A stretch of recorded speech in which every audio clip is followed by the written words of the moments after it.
आप इस पचड़े में नहीं पड़ना चाहती थी या फिर कोई भी चीज़ हो, आपकी भी फैमिली है, आप अपने फैमिली को देखती, आप अपने परिवार को अच्छे से रखती, आपको खुश रहना चाहिए था।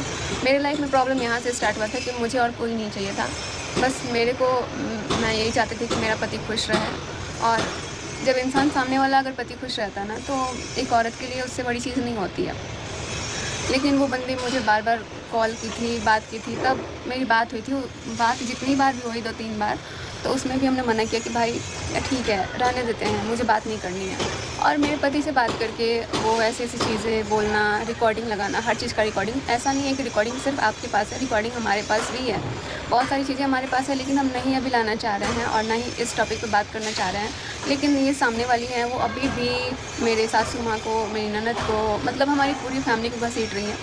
अभी शुक्र मनाइए कि हमारे जो माँ बाप हैं ना, मेरे मम्मी पापा, वो अभी सोशल मीडिया पे है नहीं तो दुख उनको जितना हुआ है ना, अगर वो अभी मैं चाहती ना तो उनको ला सकती थी।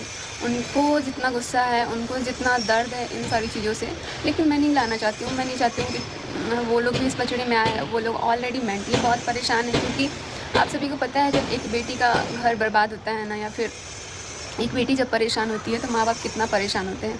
मेरी मम्मी, मेरे पापा सामने नहीं आ रहे हैं तो क्या वो परेशान नहीं है? बहुत परेशान है वो। और पापा इतना ज़्यादा परेशान थे ना कि क्या ये बताऊँ, वो तो रो रहे थे। मतलब इतना ज़्यादा रोने लगे थे कि यार ये सब क्या हो गया, क्योंकि मेरे पापा ना बहुत मानते हैं इनको, बहुत मानते हैं। ये सारी चीज़ें जो भी हुई है, ये हम नहीं बोल सकते हैं कि किसी और का हक़ है कि कोई और आके कुछ भी बोल के चला जाए और हम सुनते रह जाएं। हमको जो करना है हम वो करेंगे और आप लोगों से भी बताएंगे। अभी हम थोड़ा टाइम दे रहे हैं, छोड़ नहीं रहे हैं इन सारी चीज़ों को, लेकिन हमको भी बहुत सारा चीज़ अभी करना है, वो अभी हम कर ही रहे हैं। बोलना, मैंने बोला मम्मी ठीक है, क्योंकि पता है सच बताऊँ ना तो मैं अपनी मम्मी को कोई बात बोल भी नहीं पाती हूँ, क्योंकि मुझे पता है कि वो लोग ना ये सारी चीज़ें नहीं सहन कर पाएंगे, वो बहुत परेशान हो जाएंगे। लेकिन अब तो इतना फैल गया है, इतना एक आग की तरह फैल गया है ना कि ठीक है, और फैल गया है, इतना एक आग की तरह फैल गया है ना कि ठीक है। और मैंने जो भी बोला उसका मैं क्या ही बताऊँ, जितना मुझे बोलना चाहिए मैंने उतना बोला भी नहीं है। अभी बहुत सारी बातें हैं जो कि मुझे भी बोलना है। मैंने जो जो चीज़ें देखी हुई है, मतलब क्या ही बोलूँ। तो बात करेंगे आप लोगों से, लेकिन अभी मेरे को मोनिका दीदी मना की हैं। वो बोली हैं कि तुम अभी नॉर्मली व्लॉग अपना डाल देना। ये ऐसा हादसा हुआ ना हमारी ज़िंदगी का कि हमारा हर एक चीज़ छीन लिया, लेकिन मैं छीनने नहीं दूँगी। मुझे इतना विश्वास है भगवान पे, क्योंकि हमने किसी के साथ गलत नहीं किया है। हाँ, गलती हुई है तो उसको हम देखेंगे, उस पर बहुत सारी चीज़ें मुझे करनी है, लेकिन देखते हैं धीरे धीरे सब कुछ आप लोगों से बताएंगे। हम नहीं चाहते हैं कि अभी वीडियोज़ में कुछ भी बोलें और फिर जो देखना सुनना आप लोग समझ नहीं सकते हो कि हमने कैसे ये सारी चीज़ें बर्दाश्त भी किया होगा। क्योंकि एक पत्नी ना सब कुछ बर्दाश्त कर सकती है, लेकिन सब कुछ दे सकती है यार, सब कुछ दे सकती है, लेकिन अपने पति को कभी किसी के साथ शेयर नहीं कर सकती है, चाहे उसका पति कैसा भी हो, लेकिन वो नहीं कर सकती है।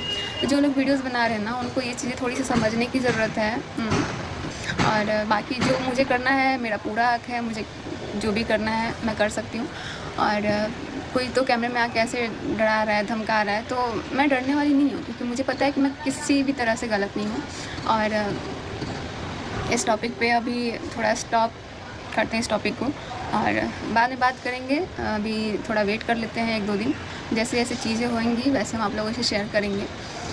बस आप लोग टेंशन मत लीजिए। बहुत लोग, कल पापा जी का फ़्लाइट था, मेरे ससुर जी का, तो एयरपोर्ट गए हुए थे उनको छोड़ने, वो भी बहुत परेशान हो गए हैं। और मेरी हालत इतनी ख़राब हुई है ना इस सब चीज़ों में, क्योंकि आज तक ना मैं अपने पापा जी के सामने कभी सिर से दुपट्टा नहीं हटाती थी, लेकिन ये सब चीज़ों में ना मुझे कुछ भी नहीं पता चलता था। मैं इतना रोने लग जाती थी ना, मैं मतलब एक होता है ना, पूरा मैं शरीर छोड़ देती थी कि ये क्या हो गया। पापा मम्मी को मैं बोलती थी ना, तो मम्मी मेरे को समझाती थी। उसके बाद मैं पापा के पास रोते रोते गई, और पापा बोले कि मेरी बेटी कुछ नहीं होगा, कुछ नहीं होगा। पापा मेरे को कंबल उड़ाए, मैं इतना काँप रही थी। और पापा मेरे को पानी दिए पीने, क्योंकि मतलब ऐसे पापा बोल रहे थे ना, तो अभी मुझे लग रहा है ना कि पापा से मेरा अलग ही अटैचमेंट हो गया है।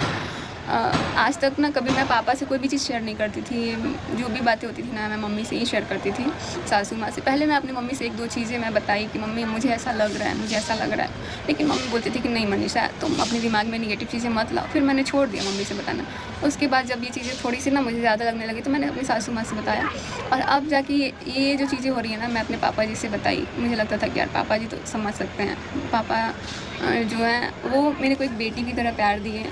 और मैं भी बहुत फ्रैंकली, मतलब पापा ऐसे हो गए ना एक फ्रेंड की तरह, कि उनसे अब मुझे लगता है कि कोई बात शेयर करनी चाहिए। तो ऐसा हो गया है, अभी हालात ऐसा हो गया है कि कुछ समझ में नहीं आ रहा है कि बहू की तरह कैसे, कुछ भी नहीं बुझा रहा है मेरे को। तो बस ज़्यादा बात नहीं करेंगे। और अभी